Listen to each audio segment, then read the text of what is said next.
Hello and welcome back to State of the Division. This time bringing you UFC 316 for the halfway point of 2025. And overall, this is a fun looking card that I'm really excited to see play out. I mean, in the early prelims, you've got Salkilld fighting, who's a fighter that's only recently jumped on my radar as someone to kind of keep an eye on as he begins to make a push for contender status. You've got a heavyweight bout on the card, Spivac versus Cortes. Should be an interesting fight. It might set up a possible contender coming up here soon, or someone making a push up the rankings at least. We've got Silva versus Van for a really fun slugfest, Luque versus Holland for a battle of killer-be-killed fighters.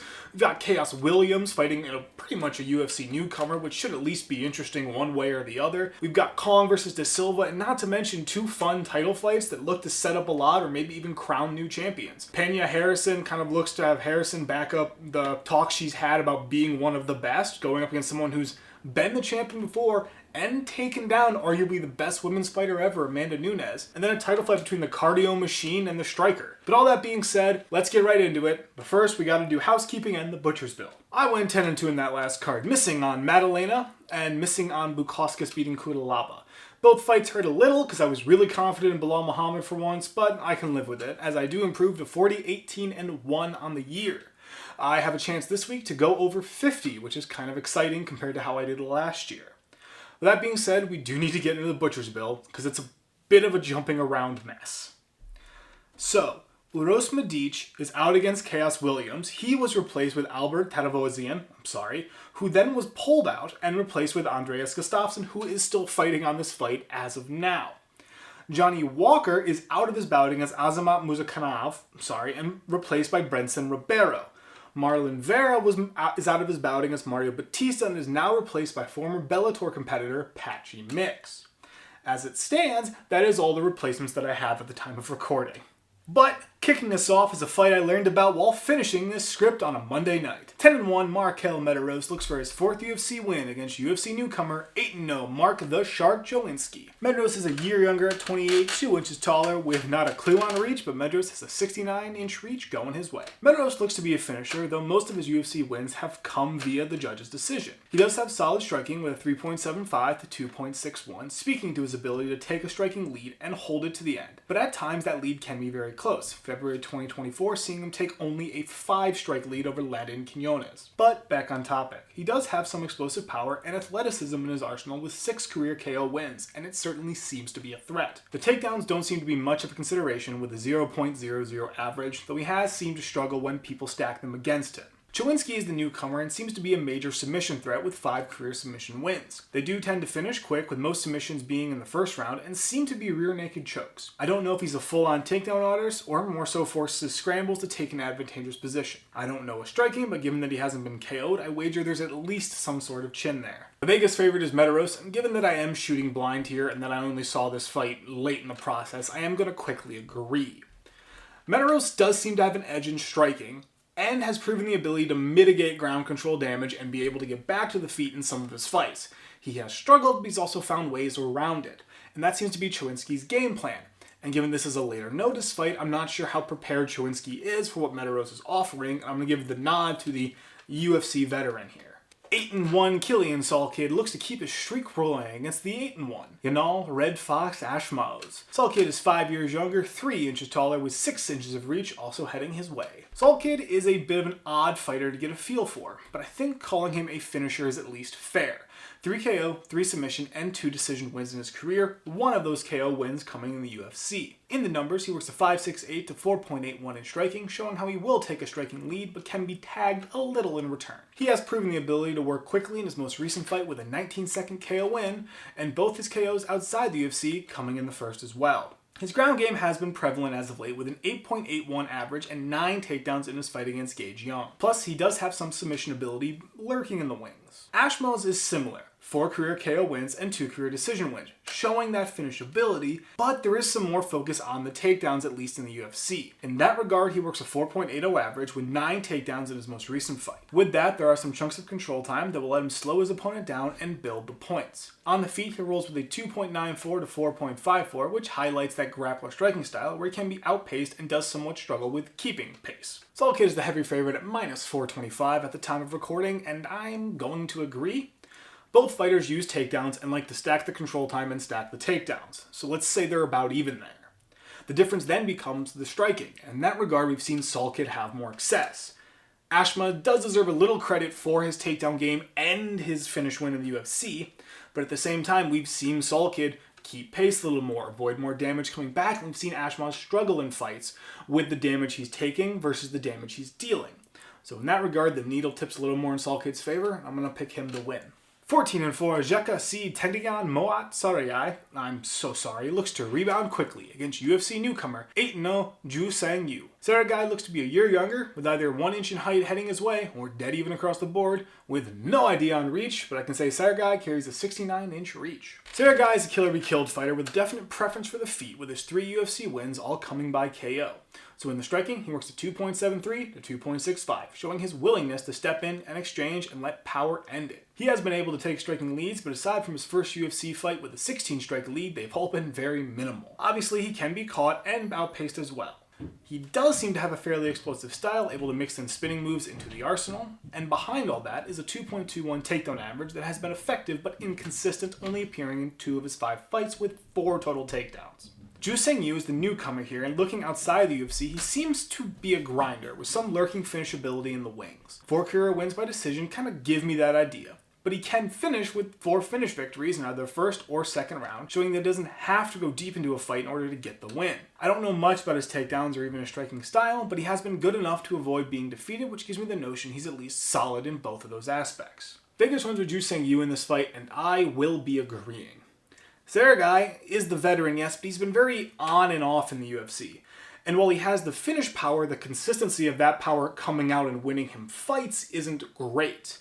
Joo-Sang may be the newcomer, yes, but given that Vegas has given him the nod, plus he's had the consistency outside the UFC, getting the same type of win over and finding the wins in succession, gives him the edge in my mind. So I'm going to kind of roll with the hotter hand, and I am going to pick Joo-Sang. 17-10, Ariane, the queen of violence to Silva, takes the cage against 7-1, Wang the Joker Cong. Cong is 2 years older, with either 1 inch of height in favor or dead even across the board, and a single inch of reach going to De Silva. De Silva is coming off 2 straight losses, and I will call her a grinder. She does seem to be a striking-focused one at that, with a slight ground game that seems very situational. But starting with the striking, she rocks a 4.04 to 3.87, outpacing her opponent in the wins by some pretty big margins, but has been outpaced narrowly a few times. There isn't any real KO power there, and given that she is willing to exchange, she has been caught and put away. Her ground game is, as said, very situational, a 0.52 average and 2 takedowns in her last 4 fights, and none since December of 2023. She does have a few submission wins, but given how spread out these are in the UFC, they feel more like matchup outliers than something she always goes for, but the possibility is there. However, I do also have to say she has been caught by submissions and takedowns with regularity, especially in her last 2, being taken out 8 total times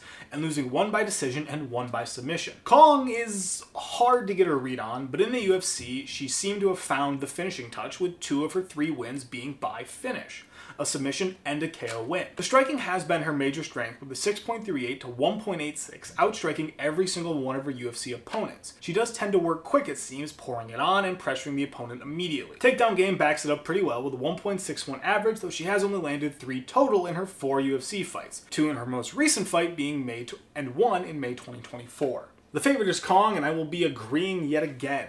Cong has found the finishing touch in the UFC, and has had solid striking numbers in each of her fights, not to mention the ability to land those takedowns. This paired with De Silva losing her last 2 fights, and she was never really in control of either of those 2 fights, getting controlled and taken down. All of those things coming together and giving Cong the edge in my mind. Now, being honest, I'm not exactly sure if this fight's in the right spot. That being said, 15-4, Chaos Williams squares off against the second replacement, 11-2, Andreas Bane Gustaffson. Williams is 3 years younger, 1 inch of height going to Gustaffson, with 4 inches of reach going back to Williams. Chaos Williams is a kill or be killed fighter with the ability to push pace and bury his opponents or bring out the power for that single finishing shot. Striking is definitely the priority, a 5.36 to 5.19 average, highlighting that pace he pushes and the willingness he has to exchange on the feet. Obviously, that lets his power come to the forefront and keep him in fights even if he falls down in the numbers. He also has found the ability to get the decision on by limiting his opponent's offense and taking the striking lead, though those numbers are still close. He doesn't have any sort of takedown game, a 0.0 average, and a 60% takedown defense. Gustaffson, as mentioned earlier, is a late notice replacement for the replacement, but more importantly is another striking-focused finisher who also likes to push pace. In his singular UFC fight, he outstruck his opponent 38-26 before finishing the fight in the second round by KO. Outside the UFC, he's racked up 8 KO TKO wins, with his last 3 wins all coming that way. Shockingly, he has been able to avoid a KO loss, but outside of the one UFC fight, I'm unsure of how good he is at avoiding damage. He does also have 2 submission wins, but his last one was in 2019. Williams is the favorite here, and pretty quickly I'm going to agree. This is the obvious bias of he's the fighter who was on the card, but at the same time, I do have to acknowledge he's a killer-be-killed fighter. There is a chance that Gustaffson manages to land the power shot and put him away.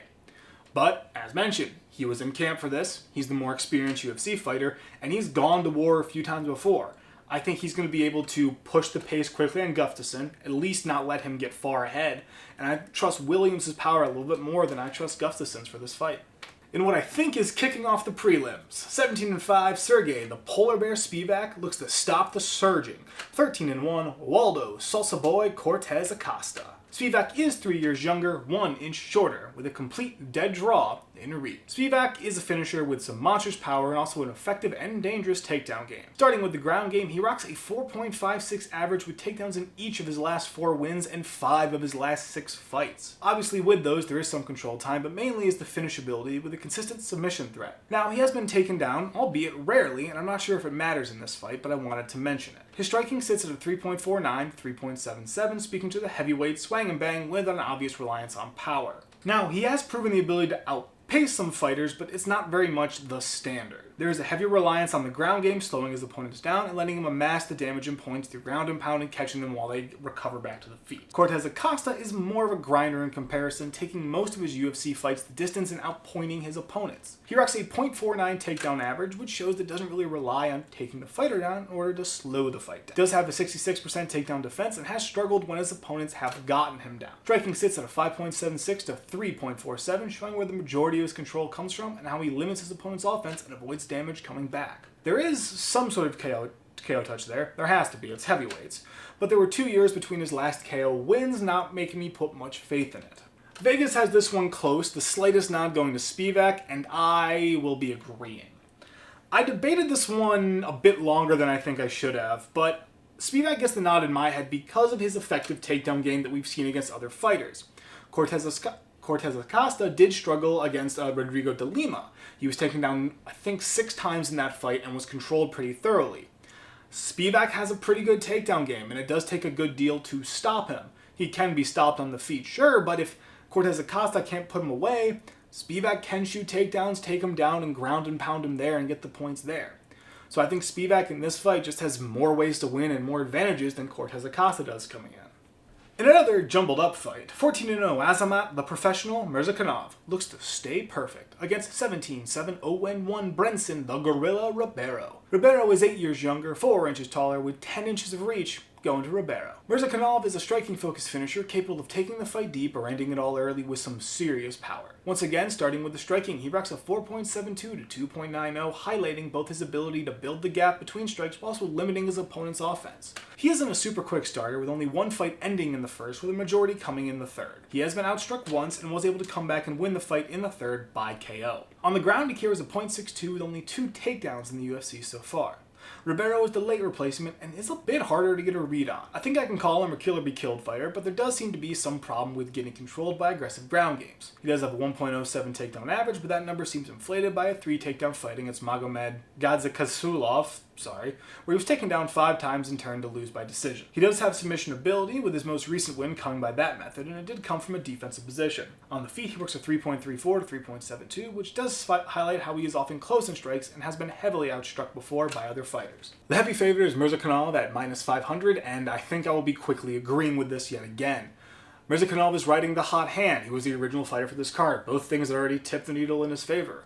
And while Ribeiro can control with takedowns and control the flow of the fight, we've seen that get negated. We've seen that get slowed down by other opponents and other opponents take control.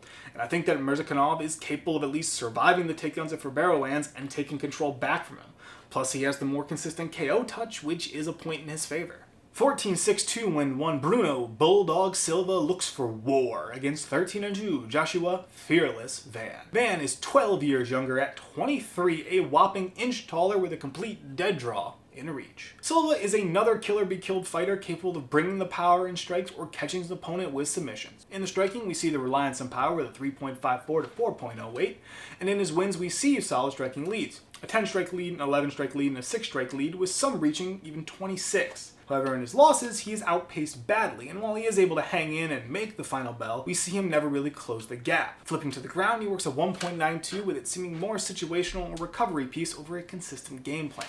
Van is a similar type of fighter, though he is much more of a quicker paced swarmer over a straight power. In the striking, he has a 8.10 to a 5.24, highlighting that ludicrous pace he pushes. In his last 3 fights, he won by decision and ledge strikes, 59 to 32, 165 to 70, and 118 to 79. He does get hit a bit, but has only been put away once in the UFC. There isn't a whole lot of finishing power there, I will admit, but he is able to quickly put his opponent in the hole and make them fight from behind for a good deal of the fight. In terms of the takedowns, it is entirely situational and matchup based, with the last landed takedown coming in September 2024. The favorite here is Van, and I will be agreeing pretty quickly. Part of it is blatant favoritism, where I really do like Joshua Van. I'm hoping to see him keep riding a hot hand and getting to challenge eventually. But beyond that bias, I think we're looking at 2 fighters that are very similar. Could Silva win? 100% yes. He's got the finishing power, he's a fighter that can bring the finish, sink a submission if it goes to the ground or it goes to a scramble, and he has the power to put him away on the feet. But Van's only been knocked out once, and he's faced other power punchers before, and he's been able to outpace them, avoid the worst damage coming back, and keep the fight going how he wants it. He has been taken down, yes, but Silva's not huge on the takedowns, and I don't know how much that will be. Plus, he's improved slightly at defending the takedowns and getting back to his feet to survive. So the favoritism mixed with those kind of numbers, I guess, will be tilting the needle in Van's favor for me. Ending off the prelims, 23-10-1 Vicente Silent Assassin Luque goes for 2 in a row against 27-13-0-1 Kevin the Trailblazer Holland. Holland is a year younger, 4 inches taller, with 6 inches of reach, staying with Holland. Luque is a killer-be-killed fighter with heavy hands and a dangerous submission game.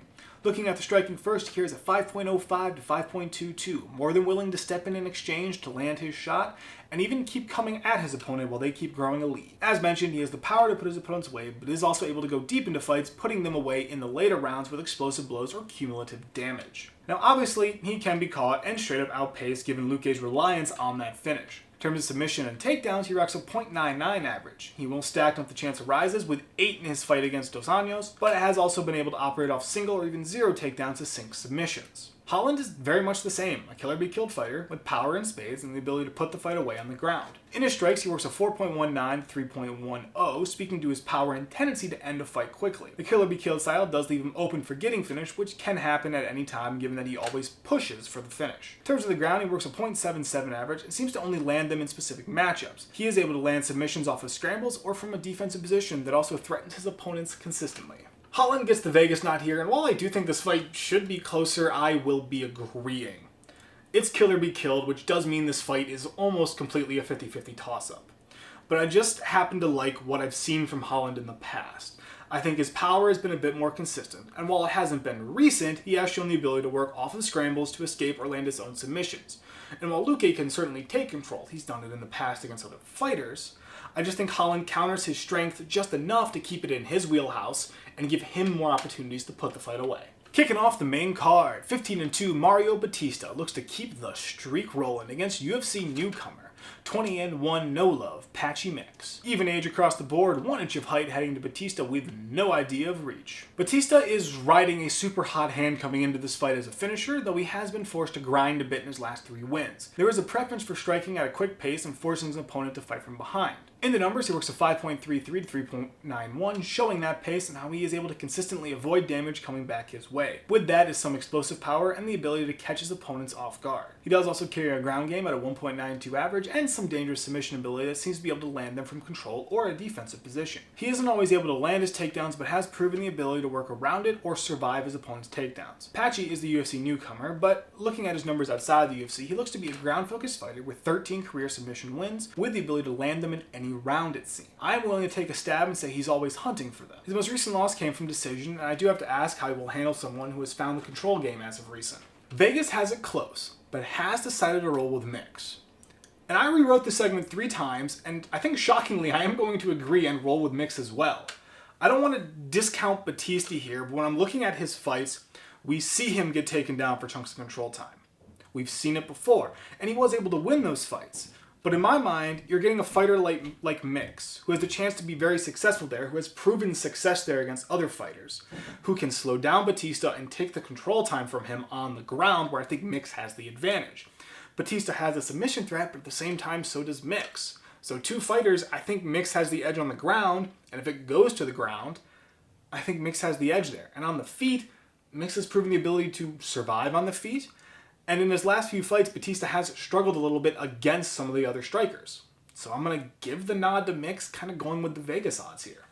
19-9-0-1, Kelvin Gastellum takes the cage against 13-3 Joe Bodybags Pyfer. Pyfer is 5 years younger, 5 or 6 inches taller, with 4 inches of reach, also in his favor. Gastellum is a grinder through and through. He thrives off applying pressure and tagging his opponent up for damage while slowing them down with takedowns and control time. Now, he has been a little streaky as of late, but he's found ways to win. We are going to start with the striking, which rolls in with a 3.74 to 3.48. It is the standard grinding stat line where he never blows his opponent out of the water, but is able to take the lead in the numbers. Durability does also play a major role, as he almost always takes some punishment, but he hasn't been finished by KO in his UFC career. His ground game sits at a 1.10 average and makes an appearance with some consistency. It is a little matchup based, but if he lands one, the odds are he's going to shoot and try to land more over the fight. Pyfer is a killer be killed fighter who pushes the pace and punishes opponents early and doesn't like letting the fight go long. As such, the striking is his primary focus with a 3.72 to 3.48, highlighting the willingness to swing and bang and let his power be a decider. He does seem to have some explosive power as well that can catch his opponent out of nowhere. There is some semblance of a takedown game, but it is very matchup based with a 1.45 average. There is a submission game, but it's not his primary choice for a finish. Vegas likes Pyfer here, and honestly I'm torn.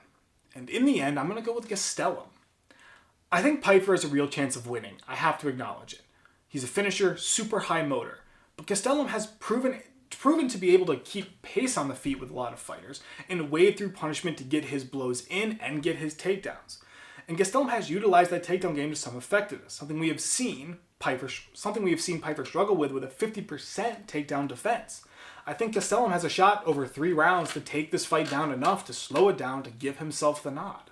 For the first title fight of the night, 12-5 Juliana, the Venezuelan vixen Pena, looks for her first title defense against 18-1 Kayla Harrison. Harrison is 1 year younger at 34, 2 or 1 inches taller, with 3 inches of reach, heading to Pena. Pena comes into this fight as a ground-focused control fighter with the ability to rack up chunks of control time. Looking at her ground game, she rolls with a 1.81 average, showing how she doesn't shoot a whole lot of takedowns, but instead racking up the time of a select few takedowns. Looking back at her last 4 wins, she recorded 2 takedowns for 5 minutes and 40 seconds of ground control, 1 takedown for 25 seconds and a submission win over Amanda Nunes, 1 for 2 minutes and 55 seconds and another submission win, and 2 for another 4 minutes 37 seconds of control. I do have to mention that she can be beat on the ground, as seen in her fights against Sarah McMahon, but she was able to win that fight by decision despite losing the ground and control time, and the rematch against Nunes, where she was thoroughly beat over the fight. This sort of control time does lead to close fights, but consistently we see Pena is able to get the numerical edge over her opponent. This is evident in her striking, where she rolls at 3.25 to 2.53. Oftentimes, she takes fairly narrow striking leads and lets her control game sort out the difference. Now, Pena hasn't been KO'd in the UFC, but has been knocked down 4 times over her last 2 fights, albeit it was once against Pennington and 3 times against Amanda Nunes in the rematch. Harrison is still very much a newcomer to the UFC, with a whopping 2 fights against Holly Holm and Ketlin Vieira. Stylistically, she's a finisher, with 1 KO win in the UFC and 13 career finish wins. Looking at the UFC numbers, she rolls with a 2.75 takedown average, which has been a big part of her UFC game. 2 takedowns in each of her fights for a 4 minutes 50-something seconds against Holly Holm and 7 minutes 54 against Vieira. There is a submission game backing it up with 7 career wins that way. Does also have 100% takedown defense. Moving to the striking, she rocks a 4.87 to 1.19, which, while great, does feel a little misleading given that she only has 2 fights. Either way, she has been able to take huge striking leads by slowing down her opponents and keeping them on the back foot. Harrison is the recipient of the Vegas nod here. And this almost pains me to say, deciding live, I'm gonna go with Pena. I think Harrison has a definite chance to win. She's a very big and powerful fighter. She's she's an inch or 2 taller, yes, but she definitely is one of the more powerful women's fighters we've seen in that division. And while Pena could struggle with that, I do think Pena has a pretty well-rounded control game that can give Harrison some problems. I do think striking is Harrison's best bet. I think she has the most advantage there. And while Harrison, I think, can control the ground, Pena's proven to be able to survive on the ground. I think Pena has a legitimate chance to win this fight. So deciding live and going with the vibes, I'm going to pick Pena. For the main event in the bantamweight title, we have a rematch. The champion, 19-4, Merab the Machine Dvalishvllli, looks for his second defense against the former champion, 18-2-0-1, Sugar Sean O'Malley.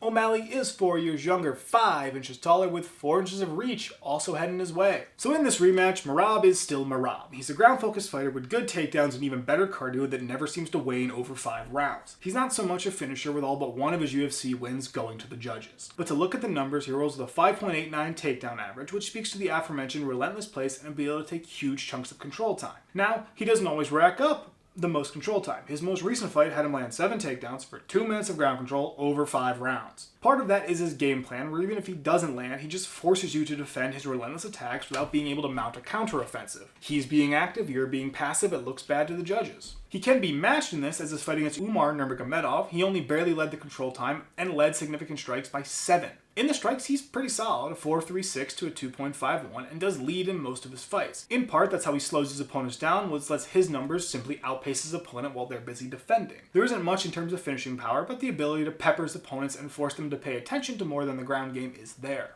O'Malley is a completely different type of fighter. He's a striker with some serious finishing power and the ability to work range very well. On the feet, he racks a 6.70 to 3.48, highlighting his ability to push pace and really rack up the totals when facing his opponents. He's also very good at mitigating damage coming back his way, with his non-finish wins ending with him holding a high striking lead. Playing into this is his ability to work the range and keep his opponent on the back foot. Does rock a .29 takedown average, but the bigger part of his game is a 61% takedown defense and the ability to survive on the ground and get back to his feet.